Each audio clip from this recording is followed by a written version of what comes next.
लक्षात ठेवा, कितीही संकट येऊ द्या, कितीही अडचण येऊ द्या, आपल्या जीवनामध्ये खरं बोललं पाहिजे. लक्षात ठेवा. आणि नेहमी आपण एक वाक्य बोलतो, जे माणसं खरं बोलतात ना त्याच्या जीवनामध्ये वनवास असतो. खरं बोलणाऱ्याच्या पाठीमागे त्रास असतो. सध्या जमाना जरी खोट्याचा असला तर एक दिवस सत्याचा विजय होतो. ही गोष्ट मात्र लक्षात ठेवा.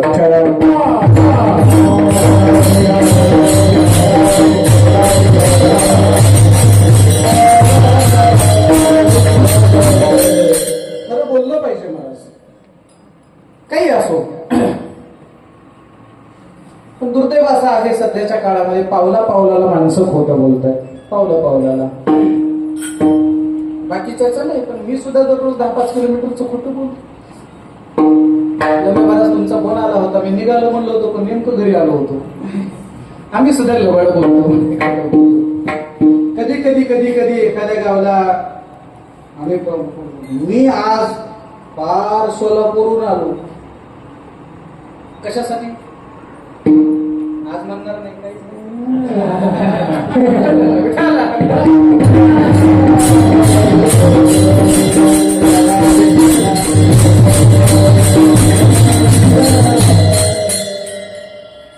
बाबाला जर म्हणलं मी सोलापूरहून आलो, बाबा म्हणते सोलापूर ना बिजापूर.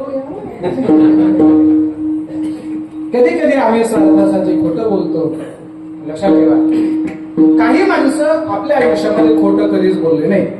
महाभारत एक पात्र आहे, त्यांचं नाव आहे युधिष्ठिर. नेहमी सत्यवादी महाराज, नेहमी सत्यवादी. एक प्रसंग असा होता, द्रोणाचार्यांचा मृत्यू व्हावा किंवा द्रोणाचार्य युद्धामध्ये शांत बसावेत हे कळण्यासाठी एकच गोष्ट आवश्यक होती. त्यांना अश्वत्थामा पुत्राच्या निधनाची वार्ता कळल्यानंतर द्रोणाचार्य शांत होणार होते. भगवंतांनी सगळीकडे अफवा उठवली, अश्वत्थामा मेला, अश्वत्थामा मेला, अश्वत्थामा मेला. द्रोणाचार्याने सांगितलं, जोपर्यंत धर्मराजाच्या मुखातून मी हे ऐकत नाही तोपर्यंत मी यावर विश्वास ठेवणार नाही. भगवान धर्मराजाकडे धर्मराजा सांगितलं, धर्मराजा तुम्हाला म्हणावं लागणार आहे अश्वत्थामा मेला. धर्मराजा म्हणले, देवा मेलाच नाही तर म्हणू कसा? नाही म्हणणार नाही, तुमचा विजय होणार आहे. धर्मराजा म्हणले, हारलो तरी हरकत नाही पण खोटं बोलणार नाही. बरोबर आहे. सध्याच्या काळामध्ये तर वाईट वाटतं महाराज, कोर्टामध्ये भगवद्गीता आहे महाराज. कोर्टामध्ये माझी तर अपेक्षा आहे या कोर्टातली आमची भगवद्गीता बाजूला काढली पाहिजे. धडधड लोक गीतेची शपथ वाहतात, नुसतं म्हणतात गीते शपथ, खरं बोलेन खोटं बोलणार नाही. आणि गीतेची शपथ घेऊन सुद्धा जर खोटी साक्ष देत असतील तर ही माणसं 28 प्रकारच्या नरकापैकी कोणत्या नरकात जातील मला काही सांगता येणार नाही.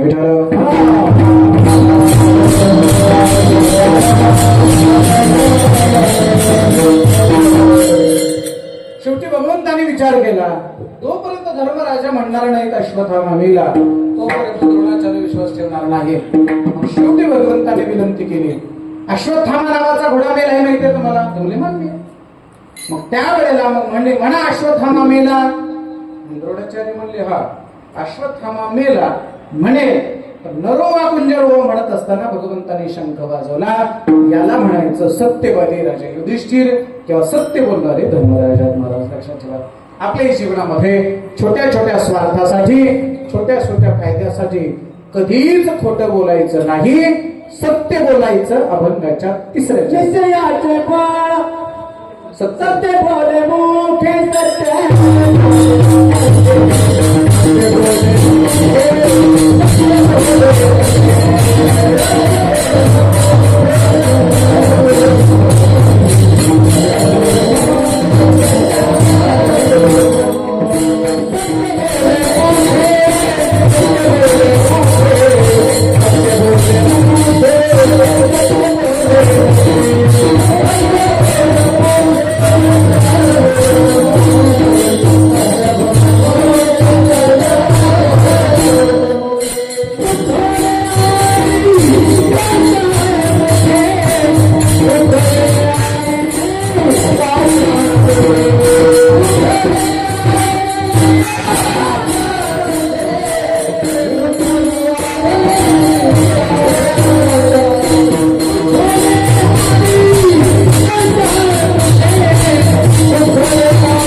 सत्य बोले मुखे.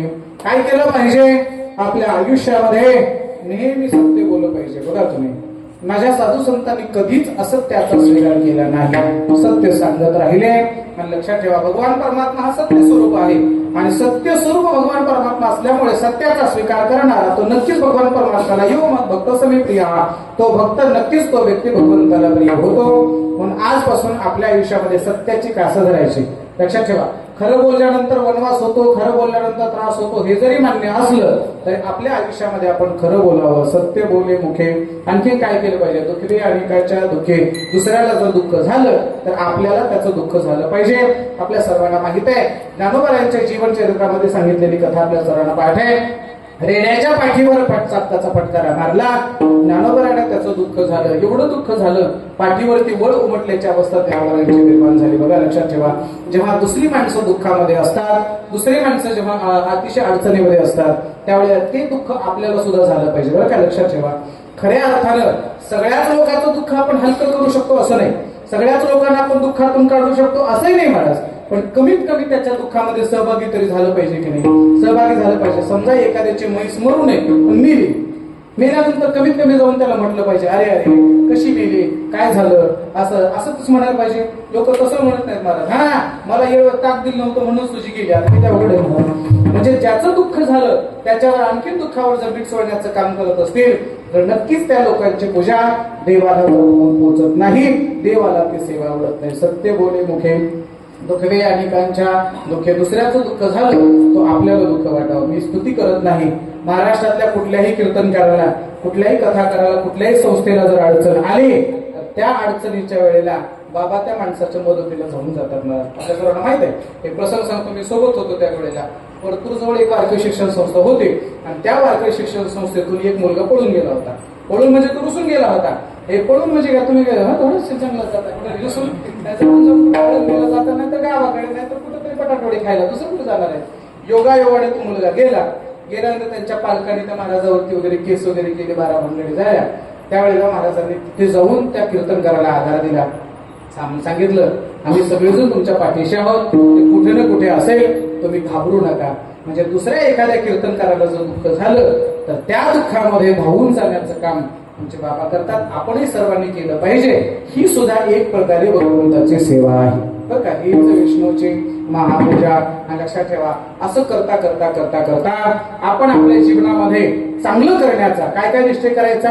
या अभंगात जेवढे आतापर्यंत विषय सांगितले, आतापर्यंत जेवढं सांगितलं त्याचा आज निश्चय करा. कोणता? स्वामी काज. आपल्या मालकाविषयी आदर ठेवा, गुरुची भक्ती करायची. स्वामी काज ठेवा, गुरुची भक्ती ठेवा, वडिलांच्या शब्दाला किंमत द्या, पितृवचन, मालकाची सेवा करा, खरं बोलणं सोडू नका, असं त्याला थारा देऊ नका.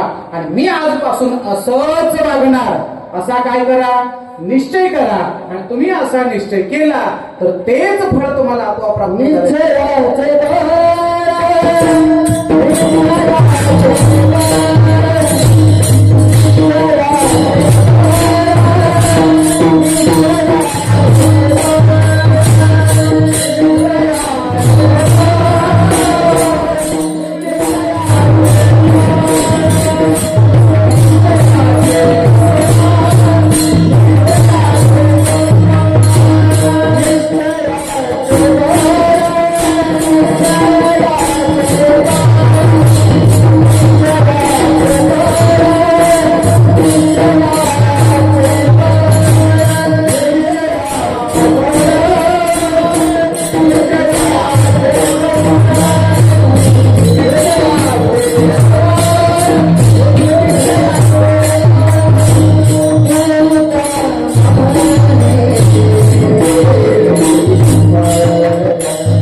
ज्ञानेश्वर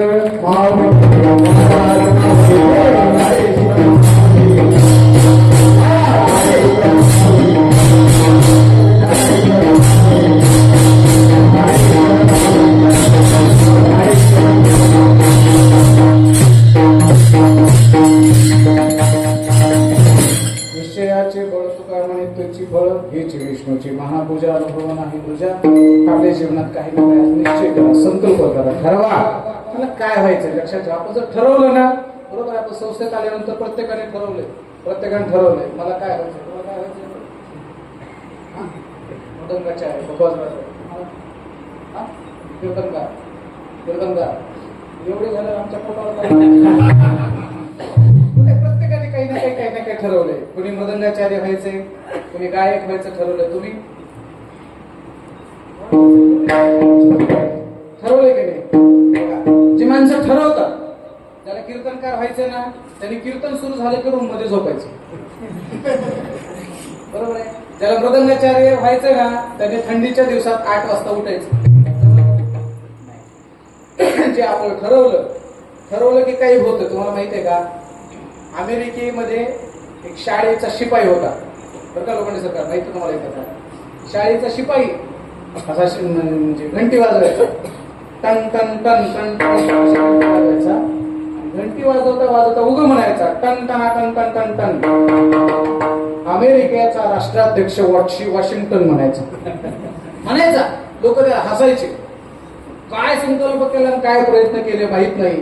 एक दिवस शाळेचा शिपाई घंटी वाजवणारा अमेरिकेचा राष्ट्राध्यक्ष झाला. त्याचं नाव आहे जॉर्ज वॉशिंग्टन. काय होत नाही महाराज. अमेरिकेचा घंटी वाजवणारा जर अमेरिकेचा राष्ट्राध्यक्ष होत असेल, पुढे ऐका, चहा विकणारा भारताचा पंतप्रधान होत असेल, रिक्षा चालवणारा जर महाराष्ट्राचा मुख्यमंत्री होत असेल, तर आपल्यातला एखादा सुद्धा आमदार का होणार नाही. होणार नाही. होईल का नाही. काळजी करायचं काही कारण नाही. फक्त आज संकल्प केला पाहिजे. मला काय करायचंय. कीर्तनकार व्हायचंय, मृदंगाचार्य व्हायचंय, गायक व्हायचंय, वादक व्हायचंय, पाकिटं मारायची, ठरवलं पाहिजे. निश्चय केला की ते फळ आपल्याला मिळते. निश्चयाचे बळ तिची फळ हीच विष्णूची महापूजा अनुभव नाही तुझ्या. अभंगाचा भावार्थ याच ठिकाणी थांबवतो. पुन्हा एकदा आपल्या सर्वांच्या रजा घेत असताना हा अभंग अगदी तंतोतंत अगदी व्यवस्थित महाराजांच्या जीवनात बसतो. म्हणून हा अभंग मी आज निवडण्याचं धाडस केलेलं आहे. महाराजांच्या जीवनामध्ये आईवडिलावरती प्रचंड श्रद्धाभाव आणि ज्या गुरुजींनी घडवलं. महाराज नेहमी सांगतात, फक्त एक छोटीशी पिशवी आणि ज्ञानेश्वरी सोबत घेऊन गेलो होतो. काय मौलींनी बरोबर यांनी कृपा केली. आज महाराष्ट्रामध्ये स्तुती करत नाही. महाराष्ट्रामध्ये असा जिल्हा नसेल, असा तालुका नसेल की ज्या तालुक्यामध्ये महाराजांच्या विद्यार्थ्याचा मृदंग वाजत नाही. असा तालुका नसेल ज्या तालुक्यामध्ये महाराजांचा विद्यार्थी कीर्तन करत नाही. महाराष्ट्रातल्या सगळ्या जिल्ह्यामध्ये, सगळ्या तालुक्यामध्ये अनेक कीर्तनकार, कथाकार, गायकाने वादक घडवण्याचं काम जर कोणी केलं असेल तर ते आमच्या आदरणीय नामदेव बाबांनी केलं आहे. एवढी मोठी व्यक्ती पण आपल्या सर्वांमध्ये मिसळून राहते. प्रत्येकाला तेवढंच प्रेम, तेवढा सहवास, तेवढीच आपुलकी महाराजांच्या जीवनामध्ये आपल्या सर्वांना मिळते आहे. मी पांडुरंगाकडे एकच प्रार्थना करतो, तुमच्या बाबांना उत्तम आरोग्य मिळावं आणि अधिकाधिक परमार्थाचं आहे त्याही पेक्षा जास्त कार्य बाबांच्या हातून करून घ्यावं आणि बाबासारख्या या वटवृक्षाच्या छायेखाली आम्हालाही आमच्या आयुष्याचा काळ घालवण्याची संधी मिळावी एवढी विनम्र प्रार्थना भगवंताकडे करतो आणि याच ठिकाणी थांबतो. आज आदरणीय बाबाही उपस्थित आहेत. आपल्या परिसराचं भूषण महाराज, संस्कृत क्षेत्रामध्ये जेवढं वर्णन करता येणार नाही त्याहीपेक्षा मोठी योग्यता असणारे आपल्या गावचं भूषण आदरणीय पंडित शिवाप्पा खके गुरुजी हे या ठिकाणी उपस्थित आहे. जवळपास 77 वर्ष वय आहे. एवढ्या वयात सुद्धा मी नको म्हणत होतो, पण त्यांनी सांगितलं मला कीर्तनाला यायचंय. ते म्हणली मला ऐकायला यायचं नाही, पण मला माहित होतं इथं आल्यावर माझं मरण काय होणार आहे ते. मला वाटत होतं जेवढे न येतील तेवढे बरे, पण परीक्षा घेण्यासाठी या ठिकाणी उपस्थित आहेत. बाकीच्या ठिकाणी सांगतो तुम्हाला, बाकीच्या ठिकाणी ऐकायला लोक असतात, पण इथे मात्र ऐकायला परीक्षक असतात. म्हणून थोडं चारठ्यातलं कीर्तन एकतर फुकट आणि पुन्हा आणखीन दबाव. किती अवघड तुम्ही असं मोठं अवघड आहे. पण या सगळ्या दबावामध्ये सुद्धा आज या ठिकाणी सेवा करण्याचा मी प्रयत्न केला आहे. योग्य असेल ते महाराजांचं असेल, अयोग्य असेल ते माझ्या अल्पबुद्धीचं असेल. त्याच ठिकाणी थांबतो. आज पहिल्या दिवसाची सेवा आहे.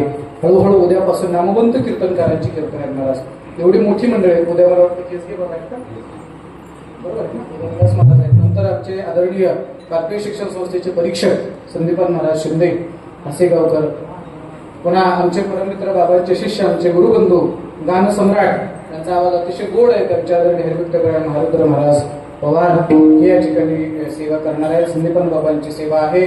नंतर मला वाटतं आणि कार्याची सेवा नाथ महाराजांचे वंशज अतिशय विद्वान कीर्तनकार, स्वतः मला वाटतं पेशाने इंजिनियर आहे, पण अतिशय उच्च विद्या विभूषित असणारे माझे परममित्र आदरणीय श्री योगीराज महाराज गोसावी पैठणकर यांची कार्याची सेवा या ठिकाणी होणार आहे. मोठी मोठी मंडळी महाराज बाबाच्या एका शब्दावरती येतात. बाबांनी हॅलो म्हटल्याबरोबर हे सगळी मंडळी आलो म्हटल्याशिवाय राहत नाही. तिथं मोठे बुवा सुद्धा आपल्या नगरीमध्ये राहून गेले. वैद्य बुवा, भुले बुवा, ही सगळी मोठी मोठी मंडळी चारधाम क्षेत्रामध्ये आलेली आहे. आपण नशिबान आहोत. ज्या माणसांचं दर्शन होत नाही अशी माणसं आपल्याला 2-2 तास श्रवण करायला ऐकायला मिळतात. पुढच्याही या 2-4 दिवसाच्या कार्यक्रमाचा लाभ आपण सर्वांनी घ्यावा. येत असताना सांगतो तुम्हाला, एका माणसाने 5-5 माणसं जर आणले तर इथं जागा पुरणार नाही. पुन्हा एक सांगेन मी आपल्याला, एक तंबाखू खाणारा माणूस आपल्या आयुष्यामध्ये कमीत कमी 200 शिष्य तयार करतो. कमीत कमी सांगितलं, कमीत कमी पैसे मोडून खायला खाऊन तर बघ म्हणतो. एक तंबाखू खाणारा 200 शिष्य तयार करतो. एक दारू पिणारा कमीत कमी 100 शिष्य तयार करतो. आपण एक वारकऱ्याने दुसरे 10-10 वारकरी जरी केल्याशिवाय मरू नका, एवढी तुम्हाला शिष्य बनवण्याच्या बाबतीमध्ये, प्रचार प्रसार करण्याच्या बाबतीमध्ये आपल्यापेक्षा ते हुशार आहेत. एकदा खाऊन तर बघा लंबे महाराज, तुम्हाला माहित नाही मी खायला सुरू केली आता, गैरसमज करू नका. खाऊन तर बघ म्हणतात. मला सुद्धा बरेच जण म्हणले तुम्ही एवढा प्रवास करता, गाडी चालवावी लागते, म्हणलं एकदा खाऊन तर बघा. मला बी आता खायची इच्छा नाही असं समजू नका तुम्ही. म्हणजे तंबाखू खाणारी माणसं जर अशी लोक वाढवत असतील, बघा तुम्ही, ते जर माणसं त्यांची संख्या वाढवत असतील तर आपण सुद्धा आपली संख्या वाढवली पाहिजे. आणि आलेल्या बाहेरच्या माणसांनी वातावरण पाहिलं, ते संस्थान हे सगळं बांधकाम मंदिर वगैरे पाहिल्यानंतर कसल्याही माणसाला प्रसन्न वाटतंय. पण इथे जर आणखी जास्त जर समाज दिसला, थोडं गावापासून जरी अंतर असलं तरी सुद्धा आपण अधिकाधिक लोकांना आणण्याचा प्रयत्न करायला अशी अपेक्षा व्यक्त करतो. आणि मी शेवटची विनंती करतो तुम्हाला, आमच्याकडे लातूर जिल्ह्यातला मी मूळ रहिवासी असल्यामुळे जरी इकडचा असलो तरी आमच्याकडे 24 तासाचा दिवस आहे. 4 महिन्यात कोण मला 48 तासाचा नाही ना, किती तासाचा, इकडे सुद्धा 24 तासाचा दिवस आहे बरं का. मी तुम्हाला 24 तासापैकी थोडासा वेळ मागणार आहे, दुसरं काही मागणार नाही. तुम्ही तेवढा तो दिला पाहिजे ना. सर्वांनी माझ्यासोबत एक छोटीशी प्रतिज्ञा करायची.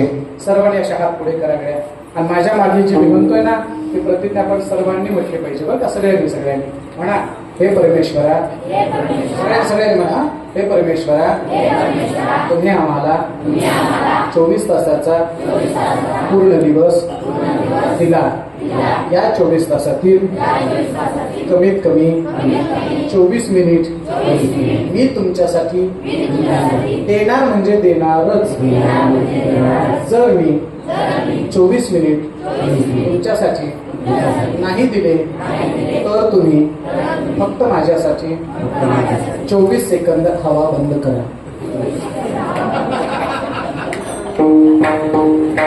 का झालं, का गप्प आहे तुम्ही? मी माझे हात जवळ गेले. परमेश्वराने आम्हाला महाराज दवाखान्यात गेल्यानंतर ऑक्सिजन, कृत्रिम ऑक्सिजन व्हेंटिलेटरद्वारे जर द्यायचं असेल, त्याचं बिल जर लाखो रुपयामध्ये असेल, आम्हाला परमेश्वराने दिलेला हा जो फुकटचा ऑक्सिजन आहे त्याच्याबद्दल काही नका. त्याच्यासाठी 10-5 मिनिटाचा वेळ आपल्या आयुष्यातला द्या. बाबांच्या सानिध्यामध्ये, संस्थेच्या कार्यक्रमामध्ये जेवढा होईल तेवढा अधिकाधिक वेळ आपण त्या परमेश्वरासाठी, भगवंतासाठी द्यावा. तिथे ज्याला जी जमेल तिथे व्यवस्था करावी महाराज. ज्याला पैसा आहे त्यांनी अन्नदानाची सेवा करावी, ज्यांना पैसा नाही त्यांनी आपले श्रमदान इथे करावे. ज्याला काही जमत नसेल तर निदान उपस्थिती तरी आपण इथे द्यावी आणि बाबांना सहकार्य करावं अशी विनंती करतो. याच ठिकाणी थांबतो. पुन्हा एकदा आपल्या सर्वांची, त्या 4 खाण्यात काही मी काही नवीन नाही.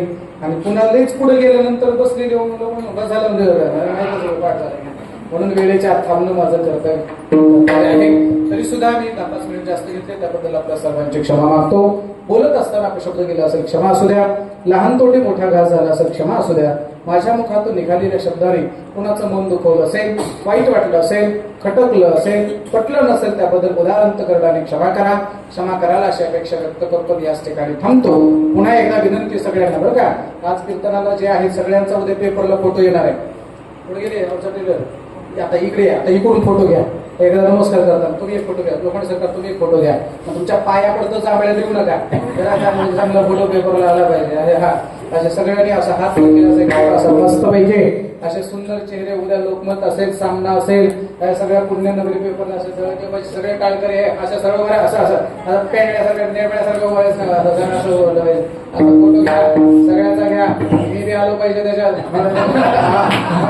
सगळ्याचं काढतात, मला बोलवतात, असं काही करू नका. हा चला सगळ्याला, चला काढला का फोटो? हा चला, मी आलो पाहिजे. हा कोणी जांभळे बिघडले ना. आणि या सगळ्या आमच्या पत्रकार बांधवांचे मनपूर्वक धन्यवाद. का सांगू का महाराज, चारखान्याचा जो कार्यक्रम आहे तो जिल्हाभरात, महाराष्ट्रभरात पेपरच्या सोशल मीडियाच्या माध्यमातून आमची पत्रकार मंडळी पोहोचवणार आहेत.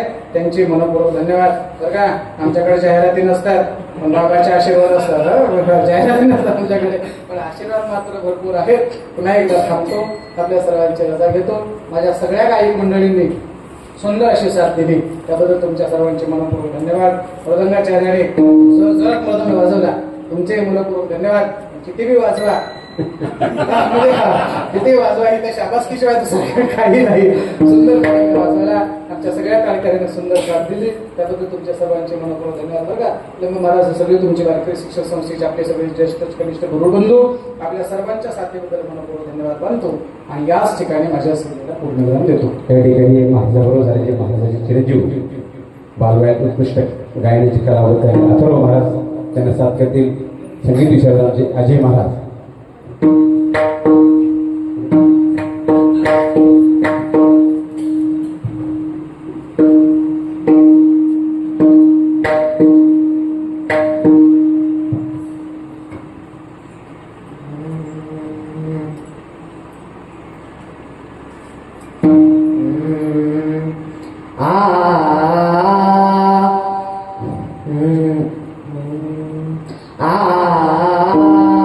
निश्चयाचे